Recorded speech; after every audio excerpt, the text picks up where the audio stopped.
in a way, and I understand this is a larger conversation, it's kind of challenging to tell the people who own your culture, nah, you can't have that. You can't do that. You can't participate in that. We kind of lost that battle a long time ago. That ship sailed, until we start owning the labels, owning the distribution, and taking control of the export and distribution of our own culture. You just got to deal with it.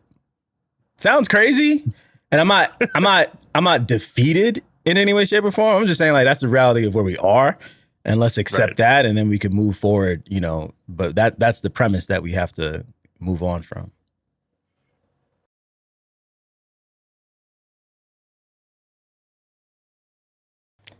We're recording now.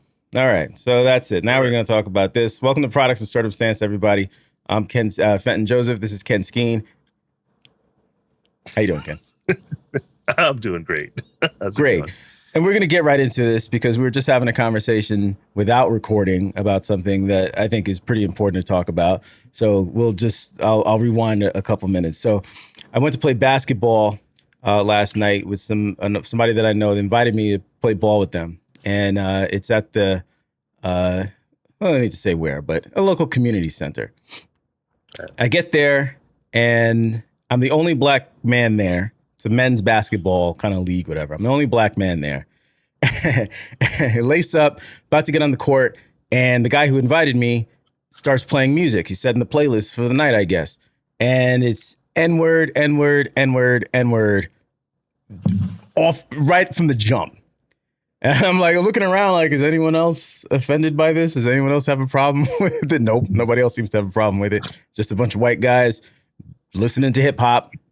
And I'm like, all right, it is what it is. And what I was saying, Ken, was I make no judgments. You know what I'm saying? If you listen to music like that, then that's what you listen to.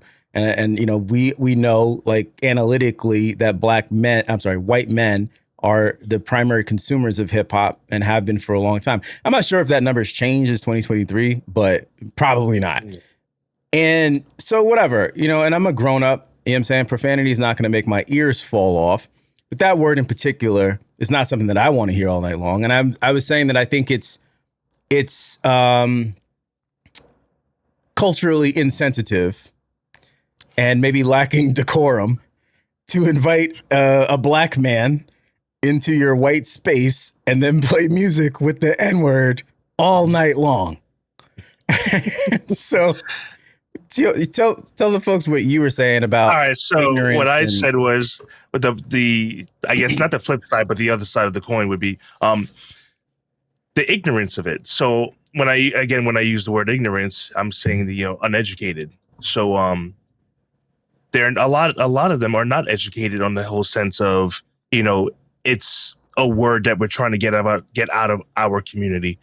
You have decades of Black men and women in hip hop or just in music using that word and making it okay to say, yeah, that's our word. That's our word. We can use it how we want to. And it's okay that we say it. All right. But now the ignorance of it, or the uneducated side of it, is, all right, so they're comfortable using that word.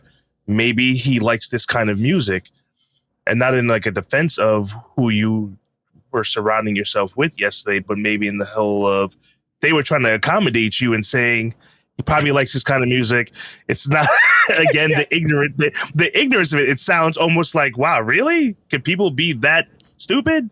No, people are just uneducated and have not educated themselves on, maybe I shouldn't, maybe I should have used the radio edit to some of these songs. Yet maybe in their minds, they were thinking, we're going to accommodate him. He's going to love this. I'm sure he likes rap and hip hop, and they set it off. Set it off. We old, so we going back. It's like you said that, and it made me chuckle, and it just made me chuckle again because on its face it seems almost kind of ridiculous, but no. We always have to take ourselves out of our worldview, and what was that? I don't know. Door's locked. It's fine. We always have to take ourselves out of our worldview and say, all right, what is somebody else's lived experience? If you don't interface with a lot of black people and you just look at what you see on TV and in the movies and what you listen to on the radio and music, and clearly he's listening to that type of music, which is made by black people using that word. And that's a whole other conversation, and we can, touch on that. He might have literally been like, yo, my man's just coming through. Let me, turn on that stuff. Like, I like it. He's got to like it. It's his music is his people. For the record, I barely listen to hip hop, mostly because of the lyrics. I got out of hip hop quite some time ago because I can't do it. I don't use profanity in my life. I think everybody who knows me knows that. I don't curse. You won't hear a curse word come out. If I swerve on the road, I'm yelling Jesus. I'm a preacher. My mouth is pretty sanctified. And, I don't listen to stuff that would, because like I always say, what's in you is come out of you, right? It's like a fruit. When you squeeze it, what's on the inside is going to come out. So I can't lie and be like, oh, yeah, I don't use profanity, but then listen to everything that's got profanity in it. All right, on the surface, it might look like, oh, like he has a clean mouth and a clean mind. But then when I'm pressed, all right, now it comes out. Oh, Fenton actually is like this. So I'm always mindful of what I put in myself as well. So I'm being genuine when I say I don't listen to that type of music because I don't want it to come out of me. All that being said, I think you're right. I think that he genuinely, and I don't need to be convinced of this, by the way. It's not a revelation. Right. I genuinely think he just wasn't aware. It's like, you know what? It's music. We all listen to music. Black people make the music. It's probably all good. And when I came home and I started writing a text to him, I'm a face-to-face person. I like to have conversations face-to-face. I actually don't like to text and stuff like that. But I don't know when I'm going to see the guy again. So, and I couldn't, when I was leaving last night, he was already playing another game. I didn't want to pull him aside out of the game and all, you know what I'm saying? Like, I was like, I'll just shoot him a text message. He can call me if he wants to.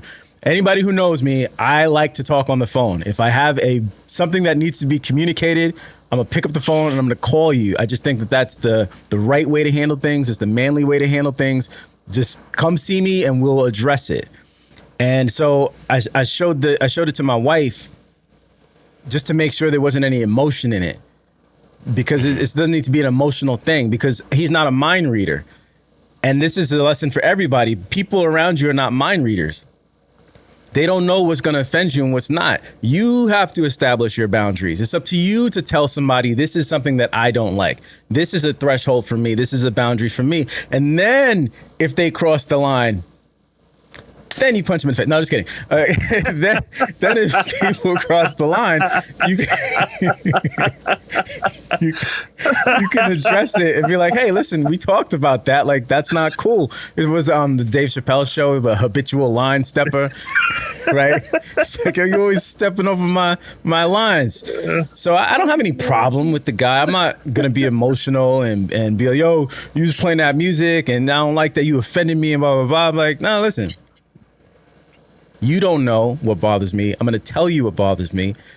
And if you're willing to accommodate me and not play that type of music when I'm there, then cool. I'll see you next week and we can hoop. Yeah, and if you can't, I respect your decision too. And I just won't be there. I'm not going to put myself in that position to be in a place where I'm going to be offended, because that's my choice. He's a grown man. I can't tell him what to do. But I'm going to take his phone and change his Spotify playlists. We're going to listen to, K-pop. Huh? Because no one's offended by K-pop. I am. Turn that off. So that's where I'm at. Yeah, all right. So to go back to what you were saying, boundaries, right? So setting boundaries just in general. Yeah, if you don't speak up, how will someone actually know what offends? So if you, like, even at work or, in a family setting, whatever it may be, if you're not letting people know what offends you, and I'm not saying I'm not talking about the Karens out there. They're offended that a squirrel's climbing up a tree. I'm not talking about that. I'm talking about something that truly does offend you because it touches on your beliefs, your religion, your mannerism, whatever it may be. If you don't set your boundary and let people know, like, I find this offensive, or I find this, this is not who I'm about. When I'm around, can you please just respect me as a person? If you don't, that's fine. I'm not trying to be a prince about it. But if you don't respect that part, that's fine. I won't come around then. But if you continue to be around people or situations and you're offended by it, but you don't open your mouth, then it's on you. It's not on them. They may just not be educated or in the know or even thinking about it. Because especially if you're around friends that you've grown up with a long time or colleagues that you've been around a long time, and you don't let them know that something offends you, and you just keep there and keep quiet, then you're in your car ride home upset. Like, I can't believe they did this again. I can't believe they're doing this again. Well, if you don't open your mouth and say, well, this is what's offensive. This, rubs me the wrong way. This is not the lifestyle I'm about. They're going to continue to do it because they're going to think that you enjoy it or that you're a part of it. So you can't be upset. And like Fenton was saying, keep your emotion out of it. Step into theirs. They say step in someone else's shoes for a moment. Yeah, you got to do that once in a while. And you got to hope that people do that for you as well. But it doesn't work that way. Life's not that easy. But you got to take yourself and put it in their situation of, well, maybe they'll enjoy this. I'm sure he loves hip hop. It's just a little cocaine. What's the problem? Do you mind if I do this here?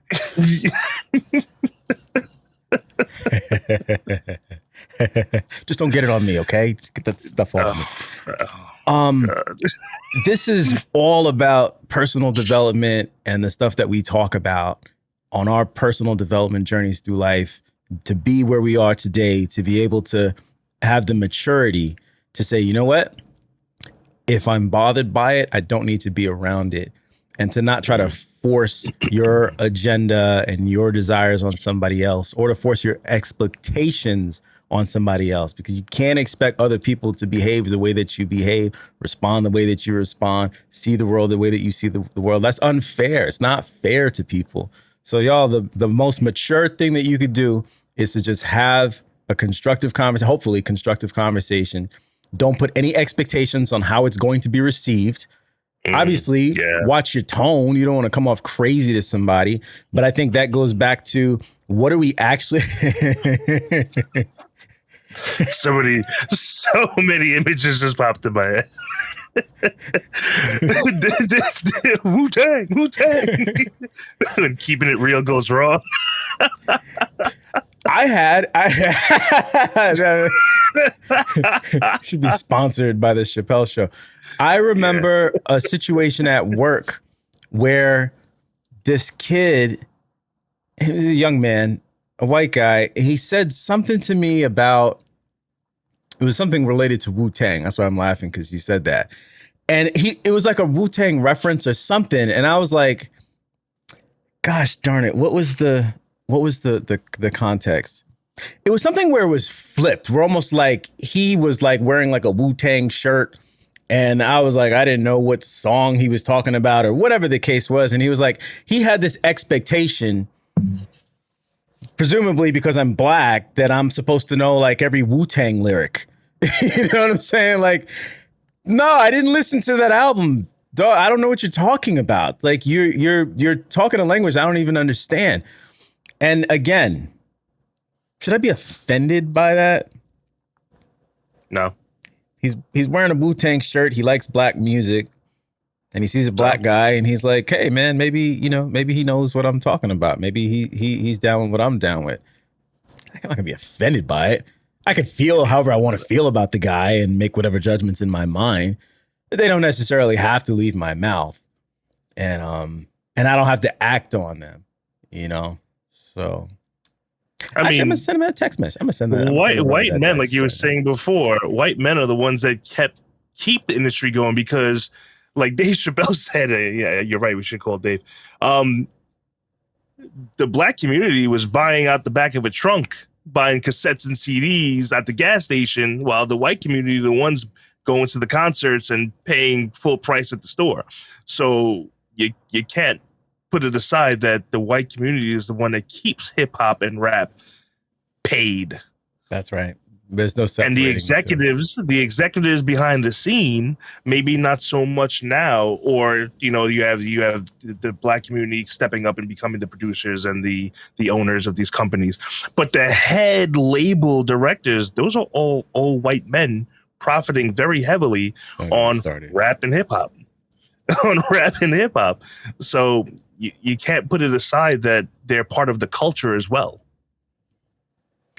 Period. Listen, that's a whole other thing, because, we don't even have ownership of our own culture. And, that's just a fact. Like, you can't really argue that. We don't own the culture. We contribute to the culture. We don't own the culture. We participate in a commercial enterprise that is the music industry, which is the export of our culture. And we don't own it. So, it's kind of, in a way, and I understand this is a larger conversation, it's kind of challenging to tell the people who own your culture, nah, you can't have that. You can't do that. You can't participate in that. We kind of lost that battle a long time ago. That ship sailed, until we start owning the labels, owning the distribution, and taking control of the export and distribution of our own culture. You just got to deal with it. Sounds crazy, and I'm not defeated in any way, shape, or form. I'm just saying, like, that's the reality of where we are, and let's accept that, and then we can move forward. But that's the premise that we have to move on from. I do believe people have accepted it. Whether or not they like it is a different story. But people have accepted it. That's the way I feel. I know you have a different aspect of it, because you were actually in the middle of it when you were producing albums for rap and hip hop. If you'd like to get into that, like, when you were in the middle of it, what did you see sometimes that kind of made you feel like, wow, my boundaries being crossed? Well, I have a slightly different take, because I cannot remove the spiritual aspect from it. For me, I was making music, hip hop, and I mean, it was crazy. We used to go to video shoots and there's women around and all type of stuff. The stuff that we were doing, even when we were doing like our pop music, when I was in a band, like there was some risque stuff. I was a completely different person back then. And I think through my spiritual, development, I felt compelled to make changes in my life. I can't say that at the time when I was mostly doing hip hop that I felt that I was contributing to the decline or degradation of our culture and our people. I think when you're in it, you're in it to create great music, for financial gain, and to contribute to the culture. And I think that's the trickery, is that when you're in it, coming from where you come from, and I'm mindful also that I come from an upper middle class background, so I was very influenced by hip hop. I didn't grow up hip hop, right? Like, hip hop is a culture. I didn't grow up hip hop. I grew up around hip hop culture, adjacent to hip hop culture. Right. Because I didn't grow up across the tracks where people were actually living the things that were being rapped about in the songs. Mm-hmm. I grew up with people who were living that lifestyle. And that's why that lifestyle, it connects with our people, because MCs are just talking about what's happening around them. Right, which is the other challenging part, is that it's hard to tell people, you should not be talking about what's happening around you. It's like, Capone and Noriega is CNN, the reporting live from the streets, right? CNN. It's remember that. You got your street journalists. You're talking about what's going on, not necessarily to uplift it and say, like, this is how life should be lived, but rather to report on it. People like, Gil Scott-Heron and Curtis Mayfield, there's storytellers. Curtis Mayfield. If it doesn't know who Curtis Mayfield is, that'd be wild. But Superfly, right? He's the guy who did the score for Superfly, and he always said his real talent was telling the story of his friends and what he saw in the neighborhoods. He didn't write autobiographical stuff. And a lot of what we do in hip hop is talking about our experiences and what we're seeing. And that is good because you shine a light on the problem. But at some point, and hip hop is 50 years old this year, at some point you have to mature to where you're saying, all right, I'm reporting on it, and I'm also, trying to figure out how to improve the situation. And I'm acknowledging that it's a nuanced and tricky dance to do. You have to say, yo, here's the problem. Let's figure out a solution. We're getting paid to talk about the problems that we're seeing. We got to start using those resources, our money, our voice, our platform, to start to make change, and then start talking about different things. Mm-hmm. You could come up in rap talking about what you're seeing and what you've done, but at some point you have to transition to, all right, now I'm rising above that, especially if you are financially. Right. You know what I'm saying? It's like, if you don't live in the hood anymore, what are you doing to fix it? And that sucks that it's, on you. Sorry, it's on you, you know what I'm saying, to do something about it. But it isn't coming upon you. If you make it out, you gotta try to fix it. That's just where Black people are. We don't. That's what this country has done for Black people. It's put us in a position to be way behind the curve and to fix our problems ourselves. Now you can accept that, pick up the mantle and do the work, and start talking differently, so that people don't think that it's okay to invite their Black friends to shoot around and play N-word all night long. You can start to change that narrative so that the music is different, and understand, oh yes, you do have to fight against the people who are paying you to make that music, because they want you to make that music, because it keeps us down here, low vibrations, killing each other.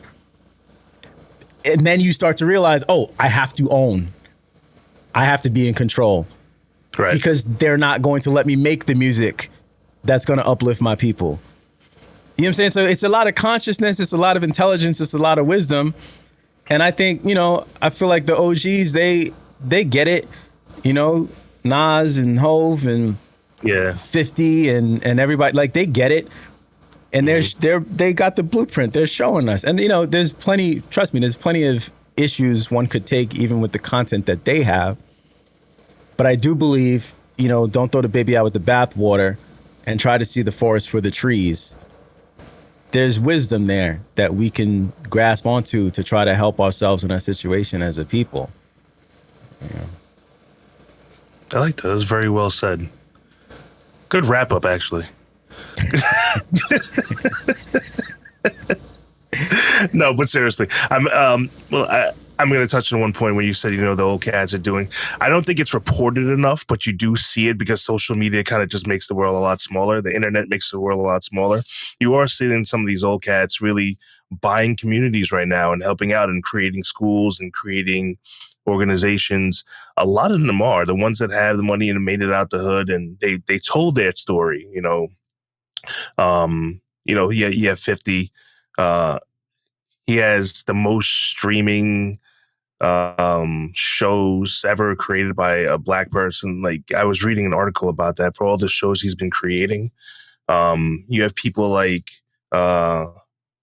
Jay-Z, who creates different foundations and helping kids get into college, and even with Beyonce as his counterpart, helping the communities really come together.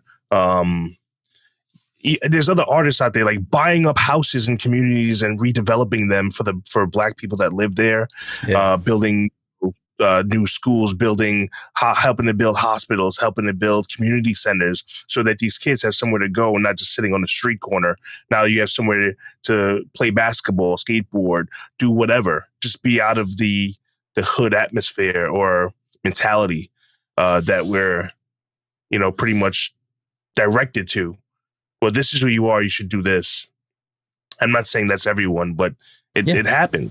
It's a real issue that no one really wants to broadcast. But social media definitely helps put the word out to show more positive Black men and women in the community. I don't feel that the news really, they touch on it. I hear more about the cat stuck in the tree than a positive Black influence. But on social media, you could see it all over the place. So freaking squirrels. Remember the squirrel on the surfboard or whatever, and Ron Burgundy? Yeah, exactly. Yeah, like, but yeah, the news doesn't report.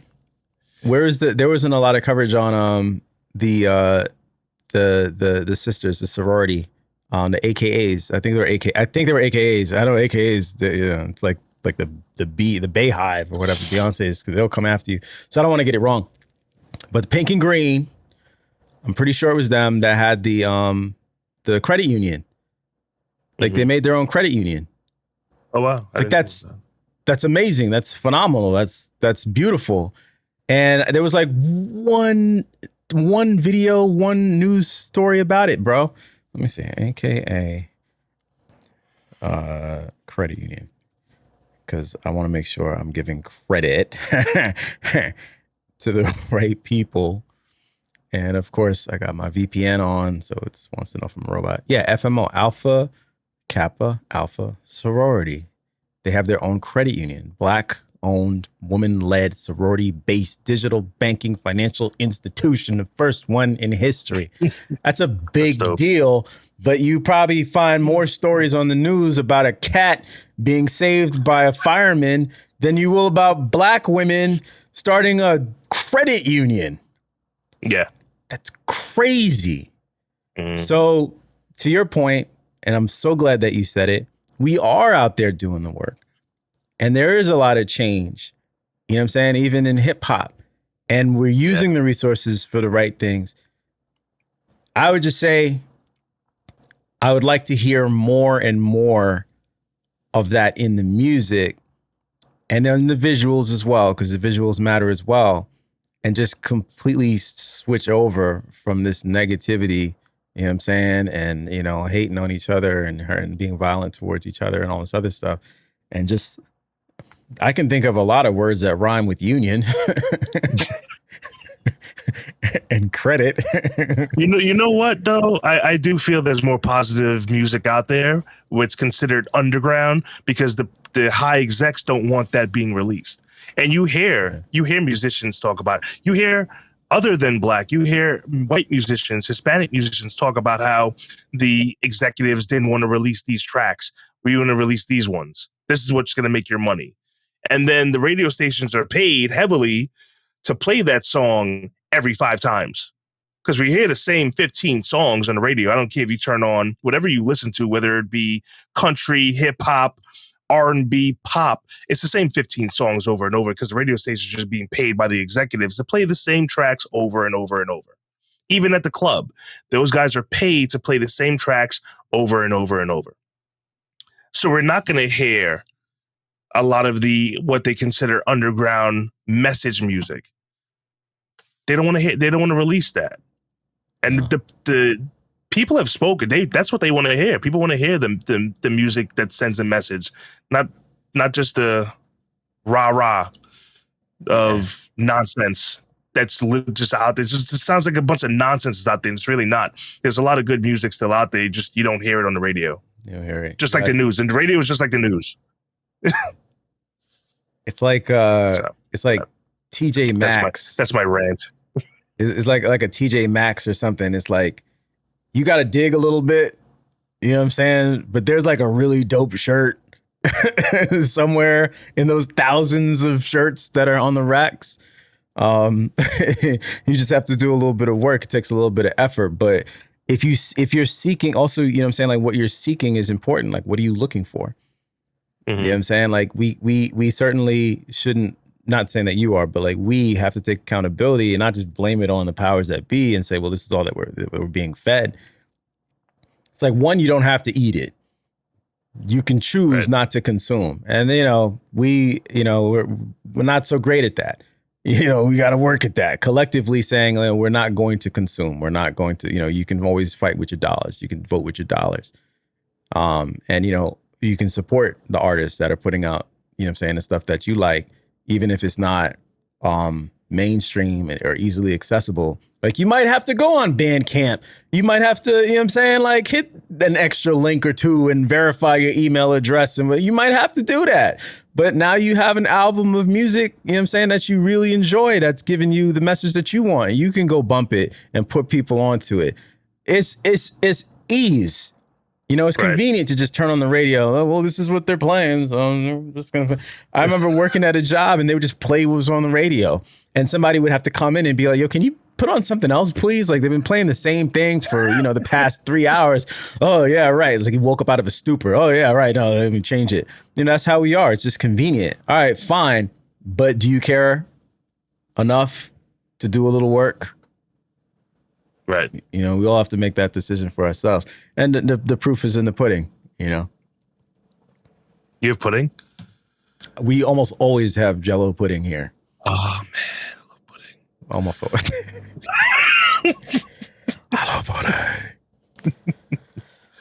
All right, y'all. Thanks for bearing with us while we did things a little differently today. Please like, subscribe, hit the notification bell, and share with somebody else on their personal development journey. Till next week. Till next week. Peace.